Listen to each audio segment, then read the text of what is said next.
Alrighty. Well. Got my finger over the microphone and we've been doing things. Now, Mr. Big Wheels, I want to see you do this.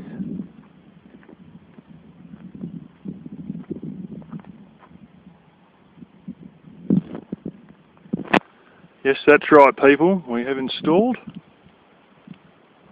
the roof rack. Racks.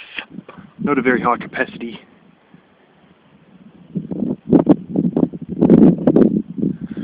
So there you go. We can basically only hold enough food to feed Mr. Big Wheels for one day on the roof. 60 kilos, it's not bad for what I'm intending to do with it, really speaking. It's, you know, there might be a couple of 90mm stormwater pipes. The type that, it's pretty pointless, but over there on the laundry, they're generally a stormwater pipe. I have one as a drain pipe for the laundry, but two of those painted black, and you can make a bit of hot water in the sun. And all you really got to do, when you don't want it,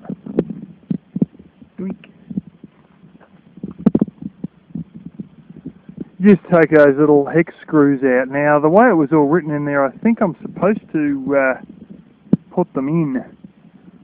And, you know, I had it all sitting in, and I drawed it out, and, the drill bit wandered a little bit, but generally speaking, you know, they sort of went in all right. The other thing you're also facing, and these are actually designed around this concept, is the fact that your roof is an actual curve. So these will never be flat to the roof rack, they'll only be flat to the actual roof. So that then you got one sitting on this angle and the other one sitting on that angle. And they've sort of built these little bits that sit in the end of this to, you know, so that your roof can be whatever angle it's going to be without a problem. So yeah, I noticed in all of this, you had to space them out. And look,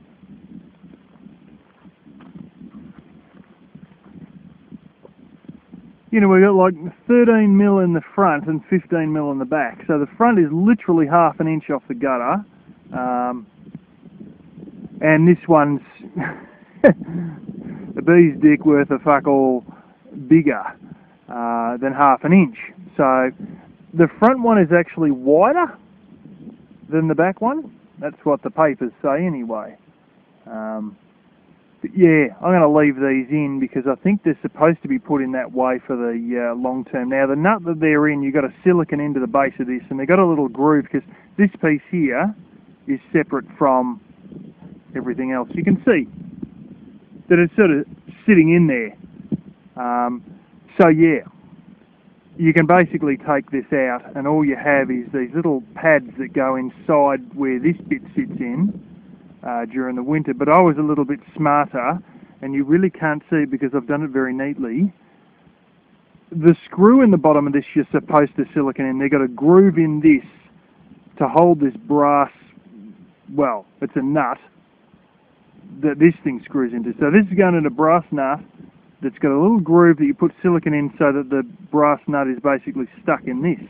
But then I went and got the 3 rivet holes, put silicon around them, and then after that I went and done a rim probably half an inch from the edge right around here with more silicon.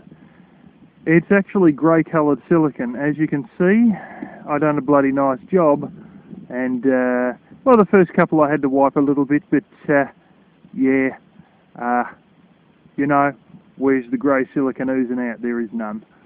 That's what happens when you know what you're damn well doing.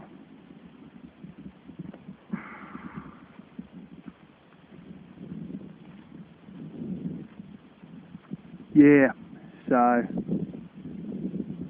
yeah, anyway, this one you can see a little bit of the grey silicon, or you might, sort of there, they put a little chonk in it, they must have hit it against something, and a little bit around here. Oh, that's oozed out a little bit.